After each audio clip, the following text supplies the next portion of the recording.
Hi, I am Sakib from Motivational Adventure. This is the full recording of Foundation Stone Happiness and Success by James Allen. So let's start it.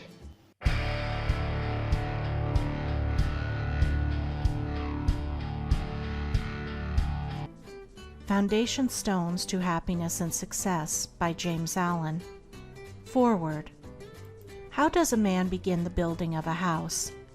He first secures a plan of the proposed edifice, and then proceeds to build according to the plan, scrupulously following it in every detail, beginning with the foundation. Should he neglect the beginning on a mathematical plan, his labor would be wasted, and his building, should it reach completion without tumbling to pieces, would be insecure and worthless. The same law holds good in any important work. The right beginning and first essential is a definite mental plan on which to build. Nature will have no slipshod work, no slovenliness, and she annihilates confusion, or rather, confusion is in itself annihilated. Order, definiteness, purpose eternally prevail, and he who in his operations ignores these mathematical elements at once deprives himself of sustainability, completeness, happiness, and success. End of foreword. Chapter 2 of Foundation Stones to Happiness and Success by James Allen. Chapter 2. Sound Methods. From the 5 foregoing right principles, when they are truly apprehended and practiced, will issue sound methods. Right principles are manifested in harmonious action, and method is to life what law is to the universe. Everywhere in the universe there is the harmonious adjustment of parts, and it is this symmetry and harmony that reveals a cosmos, as distinguished from chaos. So in human life, the difference between a true life and a false life, between one purposeful and effective and one purposeless and weak, is one of method. The false life is an incoherent jumble of thoughts, passions, and actions. The true life is an orderly adjustment of all its parts. It is all the difference between a mass of lumber and a smoothly working, efficient machine. A piece of machinery in perfect working order is not only useful, but an admirable and attractive thing. But when its parts are all out of gear and refuse to be readjusted, its usefulness and attractiveness are gone, and it is thrown on the scrap heap. Likewise, a life perfectly adjusted in all its parts, so as to achieve the highest point of efficiency, is not only a powerful life, but an excellent and beautiful thing, whereas a life confused, inconsistent, discordant, is a deplorable exhibition of wasted energy. If a life is to be truly lived, method must enter into and regulate every detail of it, as it enters and regulates every detail of the wondrous universe of which we form a part. One of the most distinguishing differences between a wise man and a foolish man is that the wise man pays careful attention to the smallest things, while the foolish man slurs over them or neglects them altogether. Wisdom consists in maintaining things on their right relations, in keeping all things, the smallest as well as the greatest, in their proper places and times. To violate order is to produce confusion and discord, and unhappiness is but another name for discord. The good businessman knows that system is 3 parts of success, and that disorder means failure. The wise man knows that disciplined, methodical living is 3 parts of happiness, and that looseness means misery. What is a fool but one who thinks carelessly, acts rashly, and lives loosely? What is a wise man but one who thinks carefully, acts calmly, and lives consistently? The true method does not end with the orderly arrangement of the material things and external relations of life. This is but its beginning. It enters into the adjustment of the mind, the discipline of the passions, the elimination and choice of words and speech, the logical arrangement of the thoughts, and the selection of right actions.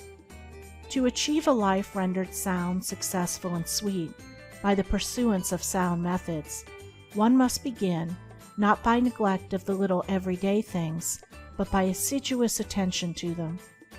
Thus the hour of rising is important, and it's regularly significant, as are also the timing of retiring to rest, and the number of hours given to sleep.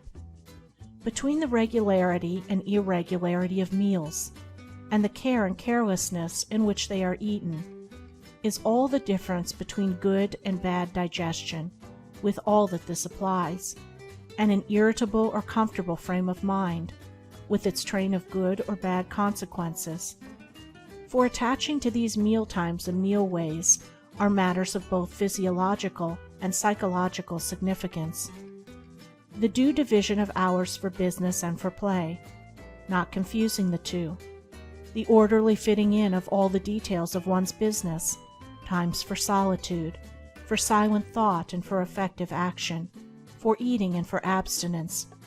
All these things must have their lawful place in the life of whose daily round is to proceed with the minimum degree of friction, who is to get the most usefulness, influence, and joy out of life. But all this is but the beginning of that comprehensive method which embraces the whole life and being. When this smooth order and logical consistency is extended to the words and actions, to the thoughts and desires, then wisdom emerges from folly, and out of weakness comes power sublime. When a man so orders his mind as to produce a beautiful working harmony between all its parts, then he reaches the highest wisdom, the highest efficiency, the highest happiness. But this is the end, and he who would reach the end must begin at the beginning. He must systematize and render logical and smooth the smallest details of his life, proceeding step by step toward the finished accomplishment. But each step will yield its own particular measure of strength and gladness. To sum it up, method produces that smoothness which goes with strength and efficiency. Discipline is method applied to the mind. It produces that calmness which goes with power and happiness. Method is working by rule. Discipline is living by rule. But working and living are not separate. They are but two aspects of character, of life. Therefore, be orderly in work, be accurate in speech, be logical in thought. Between these and slovenliness, inaccuracy and confusion, is the difference between success and failure, music and discord, happiness and misery. The adoption of sound methods of working, acting, thinking, in a word, of living, is the surest and safest foundation for sound health, sound success, sound peace of mind. The foundation of unsound methods will be found to be unstable, and to yield fear and unrest even when it appears to succeed, and when its time of failure comes, it is grievous indeed. End of Chapter 2. Chapter 3, Foundation Stones to Happiness and Success, by James Allen. Chapter 3, True Actions. Following on right principles and methods come true actions. One who is striving to grasp true principles and work with sound methods will soon come to perceive that details of conduct cannot be overlooked, that, indeed, those details are fundamentally distinctive or creative, according to their nature, and are of deep significance and comprehensive importance, and this perception and knowledge of the nature and power of passing actions will gradually open and grow within him as an added vision, a new revelation. As he acquires this insight, his progress will be more rapid, his pathway in life more sure, his days more serene and peaceful.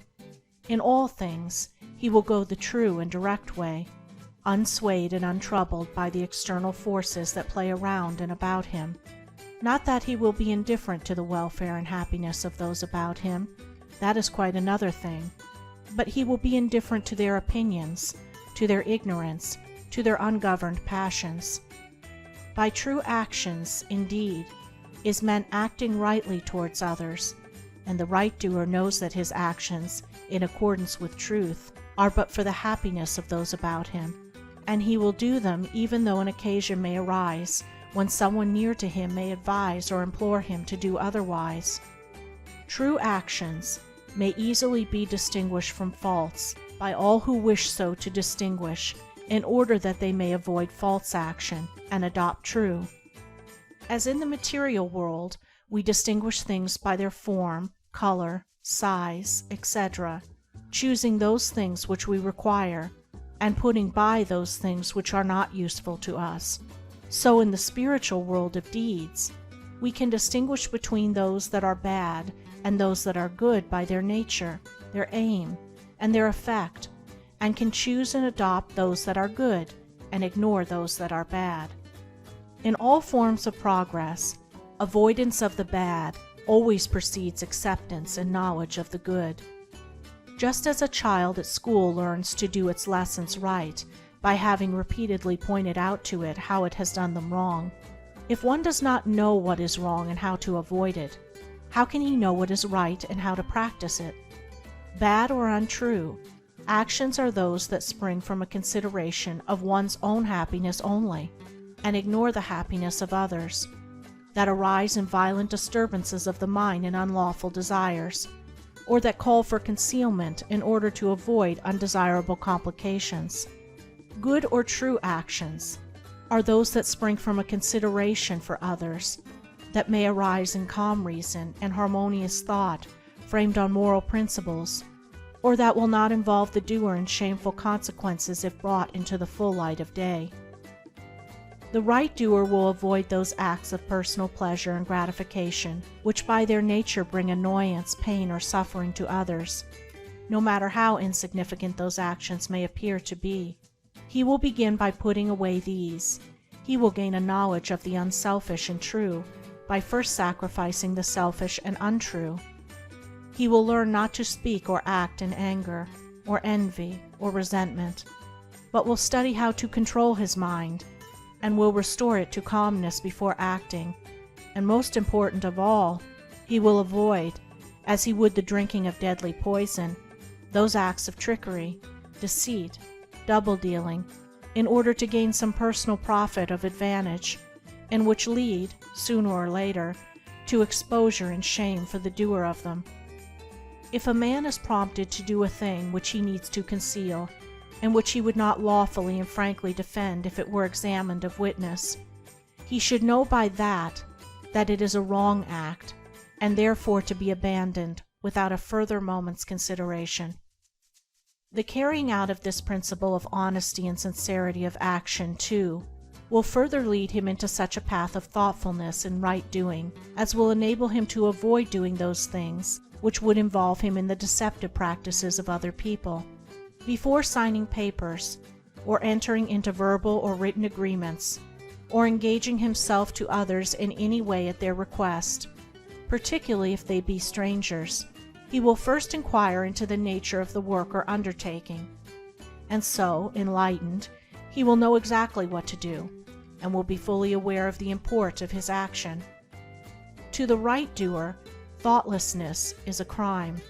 Thousands of actions done with good intent lead to disastrous consequences because they are acts of thoughtlessness, and it is well said that the way to hell is paved with good intentions. The man of true action is, above all things, thoughtful. Be ye therefore wise as serpents and harmless as doves. The term thoughtlessness covers a wide field in the realm of deeds. It is only by increasing in thoughtfulness that a man can come to understand the nature of actions, and can, thereby, acquire the power of always doing that which is right. It is impossible for a man to be thoughtful and act foolishly. Thoughtfulness embraces wisdom. It is not enough that an action is prompted by a good impulse or intention. It must arise in thoughtful consideration, if it is to be a true action.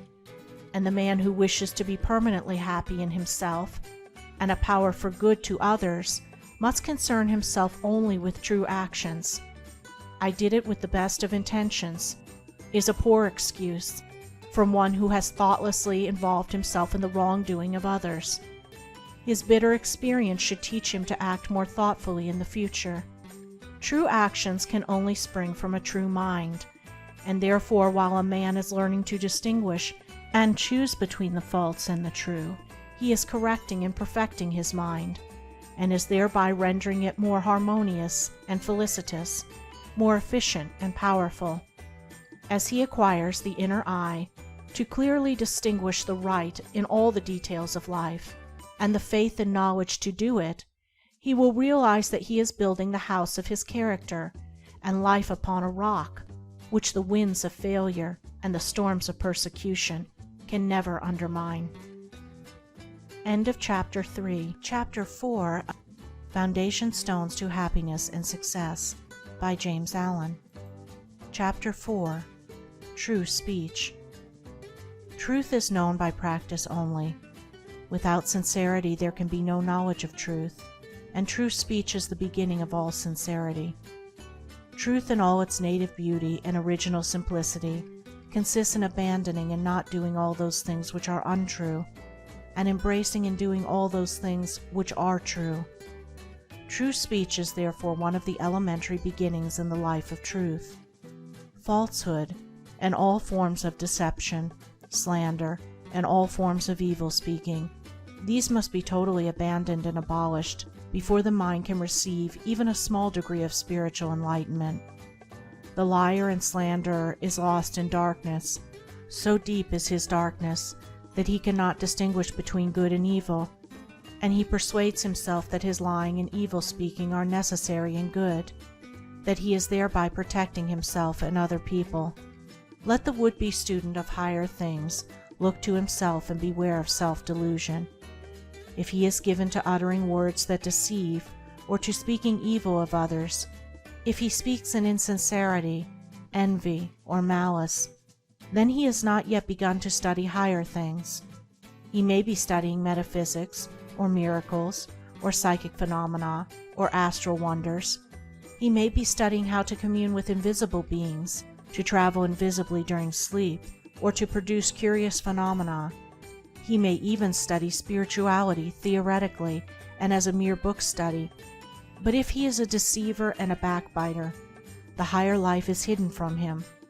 For the higher things are these: uprightness, sincerity, innocence, purity, kindness, gentleness, faithfulness, humility, patience, pity, sympathy, self-sacrifice, joy, goodwill, love. And he who would study them, know them, and make them his own, must practice them. There is no other way. Lying and evil speaking belong to the lowest forms of spiritual ignorance, and there can be no such thing as spiritual enlightenment while they are practiced. Their parents are selfishness and hatred. Slander is akin to lying, but it is even more subtle, as it is frequently associated with indignation, and by assuming more successfully the appearance of truth, it ensnares many who would not tell a deliberate falsehood. For there are two sides to slander. There is the making of repeating of it, and there is the listening to it and acting upon it. The slanderer would be powerless without a listener. Evil words require an ear that is receptive to evil in which they may fall, before they can flourish. Therefore, he who listens to a slanderer, who believes it, and allows himself to be influenced against the person whose character and reputation are defamed, is in the same position as the one who framed or repeated the evil report. The evil speaker is a positive slanderer. The evil listener is a passive slanderer. The two are cooperators in the propagation of evil. Slander is a common vice and a dark and deadly one. An evil report begins in ignorance and pursues its blind way in darkness. It generally takes its rise in a misunderstanding. Someone feels that he or she has been badly treated, and filled with indignation and resentment, unburdens himself to his friends and others in vehement language, exaggerating the enormity of the supposed offense on account of the feeling of injury by which he is possessed. He is listened to and sympathized with. The listeners, without hearing the other person's version of what has taken place, and on no other proof than the violent words of an angry man or woman, become cold in their attitude towards the one spoken against, and repeat to others what they have been told, and as such repetition is always more or less inaccurate, a distorted and altogether untrue report is soon passing from mouth to mouth. It is because slander is such a common vice that it can work the suffering and injury that it does. It is because so many, not deliberate wrongdoers, and unconscious of the nature of the evil into which they so easily fall, are ready to allow themselves to be influenced against one whom they have hitherto regarded as honorable, that an evil report can do its deadly work. Yet its work is only amongst those who have not altogether acquired the virtue of true speech, the cause of which is a truth-loving mind. When one who has not entirely freed himself from repeating or believing an evil report about another hears of an evil report about himself, his mind becomes aflame in burning resentment, his sleep is broken, and his peace of mind is destroyed. He thinks the cause of all his suffering is the other man, and what the other man has said about him, and is ignorant of the truth, that the root and cause of his suffering lies in his own readiness to believe an evil report about another. The virtuous man, he who has attained to true speech, and whose mind is sealed against even the appearance of evil speaking, cannot be injured and disturbed by any evil reports concerning himself, and although his reputation may for a time be stained in the minds of those who are prone to suggestions of evil, his integrity remains untouched and his character unsoiled, for no one can be stained by the evil deeds of another, but only by his own wrongdoing. And so, through all misrepresentation, misunderstanding, and contumely, he is untroubled and unrevengeful, his sleep is undisturbed, and his mind remains in peace. True speech is the beginning of a pure, wise, and well-ordered life.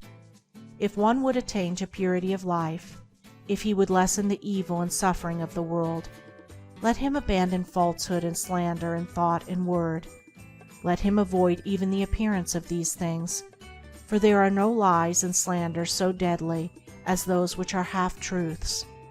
And let him not be a participant in evil speaking by listening to it. Let him also have compassion on the evil speaker, knowing how such a one is binding himself to suffering and unrest. For no liar can know the bliss of truth, no slanderer can enter into the kingdom of peace. By the words which he utters is a man's spiritual condition declared. By these also is he finally and infallibly adjudged. For as the Divine Master of the Christian world has declared, "By thy words shalt thou be justified, and by thy words shalt thou be condemned." End of Chapter 4. Chapter 5. Foundation Stones to Happiness and Success by James Allen. Chapter 5. Equal-mindedness. To be equally minded is to be peacefully minded, for a man cannot be said to have arrived at peace who allows his mind to be disturbed and thrown off the balance by occurrences. The man of wisdom is dispassionate, and meets all things with the calmness of a mind in repose and free from prejudice. He is not a partisan, but having put away passion, and is always at peace with himself and the world, not taking sides nor defending himself, but sympathizing with all. The partisan is so convinced that his own opinion and his own side is right, and that all goes contrary to them is wrong, that he cannot think there is any good in the other opinion and the other side. He lives in a continual fever of attack and defense, and has no knowledge of the quiet peace of an equal mind. The equal-minded man watches himself in order to check and overcome even the appearance of passion and prejudice in his mind, and by so doing he develops sympathy for others, and comes to understand their position and particular state of mind, and as he comes to understand others, he perceives the folly of condemning them and opposing himself to them. Thus there grows up in his heart a divine charity which cannot be limited, but which is extended to all things that live and strive and suffer. When a man is under the sway of passion and prejudice, he is spiritually blind. Seeing nothing but good in his own side, and nothing but evil in another, he cannot see anything as it really is, not even his own side, and not understanding himself, he cannot understand the hearts of others, and thinks it is right that he should condemn them. Thus there grows up in his heart a dark hatred for those who refuse to see him and who condemn him in return. He becomes separated from his fellow man, and confines himself to a narrow torture chamber of his own making. Sweet and peaceful are the days of the equal-minded man, fruitful in good, and rich in manifold blessings. Guided by wisdom, he avoids those pathways which lead down to hatred and sorrow and pain, and takes those which lead up to love and peace and bliss. The occurrences of life do not trouble him, nor does he grieve over those things which are regarded by mankind as grievous, but which must befall all men in the ordinary course of nature. He is neither elated by success nor cast down by failure. He sees the events of his life arranged in their proper proportions, and can find no room for selfish wishes or vain regrets, for vain anticipations and childish disappointments. And how is this equal-mindedness, this blessed state of mind and life, acquired? Only by overcoming oneself, only by purifying one's own heart, for the purification of the heart leads to unbiased comprehension. Unbiased comprehension leads to equal-mindedness, and equal-mindedness leads to peace. The impure man is swept helplessly away on the waves of passion. The pure man guides himself into the harbor of rest. The fool says, "I have an opinion." The wise man goes about his business. End of Chapter 5. Chapter 6. Foundation Stones to Happiness and Success by James Allen. Chapter 6. Good Results. A considerable portion of the happenings of life comes to us without any direct choosing on our part, and such happenings are generally regarded as having no relation to our will or character, but as appearing fortuitously, as occurring without a cause. Thus one is spoken of as being lucky and another unlucky, the inference being that each has received something which he never earned, never caused. Deeper thought and a clearer insight into life convinces us, however, that nothing appears without a cause, that cause and effect are always related in perfect adjustment and harmony. That being so, every happening directly affecting us is intimately related to our own will and character, is indeed an effect justly related to a cause having its seat in our consciousness.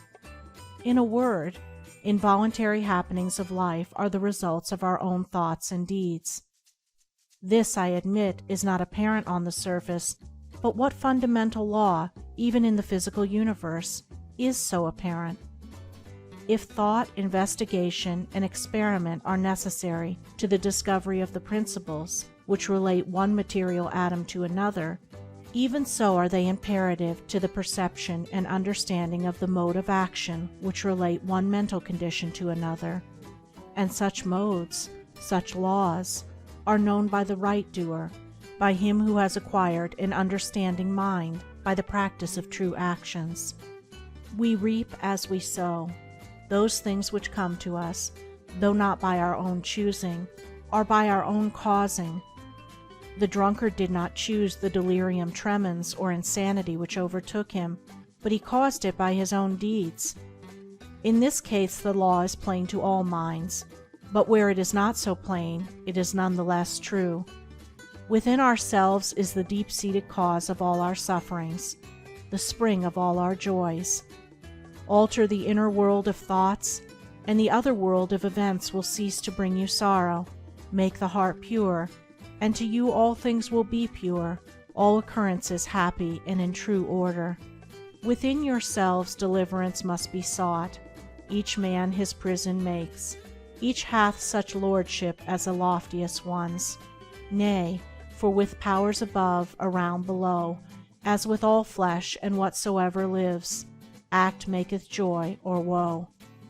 Our life is good or bad, enslaved or free, according to its causation in our thoughts. For out of these thoughts spring all our deeds, and from these deeds come equitable results.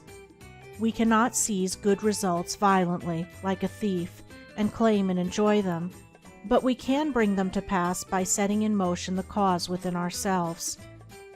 Men strive for money, sigh for happiness, and would gladly possess wisdom, yet fail to secure these things, while they see others to whom these blessings appear to come unbidden. The reason is that they have generated causes which prevent the fulfillment of their wishes and efforts. Each life is a perfectly woven network of causes and effects, of efforts or lack of efforts, and results, and good results can only be reached by initiating good efforts, good causes. The doer of true actions, who pursues sound methods, grounded on right principles, will not need to strive and struggle for good results. They will be there as the effects of his righteous rule of life. He will reap the fruit of his own actions, and the reaping will be in gladness and peace. This truth of sowing and reaping in the moral sphere is a simple one, yet men are slow to understand and accept it. We have been told by a wise one that the children of darkness are wiser in their day than the children of light. And who would expect, in the material world, to reap and eat where he had not sown and planted? Or who would expect to reap wheat in the field where he had sown tares, and would fall to weeping and complaining if he did not? Yet this is just what men do in the spiritual field of mind and deed. They do evil and expect to get from it good, and when the bitter harvesting comes in all its ripened fullness, they fall into despair and bemoan the hardness and injustice of their lot, usually attributing it to the evil deeds of others, refusing even to admit the possibility of its cause being hidden in themselves, in their own thoughts and deeds. The children of light, those who are searching for the fundamental principles of right living, with a view to making themselves into wise and happy beings, must train themselves to observe this law of cause and effect in thought, word, and deed, as implicitly and obediently as the gardener obeys the law of sowing and reaping. He does not even question the law. He recognizes and obeys it. When the wisdom which he instinctively practices in his garden is practiced by men in the garden of their minds, when the law of the sowing of deeds is so fully recognized that it can no longer be doubted or questioned, then it will be just as faithfully followed by the sowing of those actions which will bring about a reaping of happiness and well-being for all. As the children of matter obey the laws of matter, so let the children of spirit obey the laws of spirit, for the law of matter and the law of spirit are one, but they are two aspects of one thing, the outworking of one principle in opposite directions. If we observe right principles or causes, wrong effects cannot possibly accrue. If we pursue sound methods, no shoddy thread can find its way into our web of life, no rotten brick enter into the building of our character to render it insecure. And if we do true actions, what but good results can come to pass? For to say that good causes can produce bad effects is to say that nettles can be reaped from a sowing of corn. He who orders his life along the moral lines thus briefly enunciated will attain to such a state of insight and equilibrium as to render him permanently happy and perennially glad. All his efforts will be seasonally planted. All the issues of his life will be good. And though he may not become a millionaire, as indeed he will have no desire to become such, he will acquire the gift of peace, and true success will wait upon him as its commanding master. End of Chapter 6. Recording by Andrea Fiore. www.andreafiore.name. End of Foundation Stones to Happiness and Success.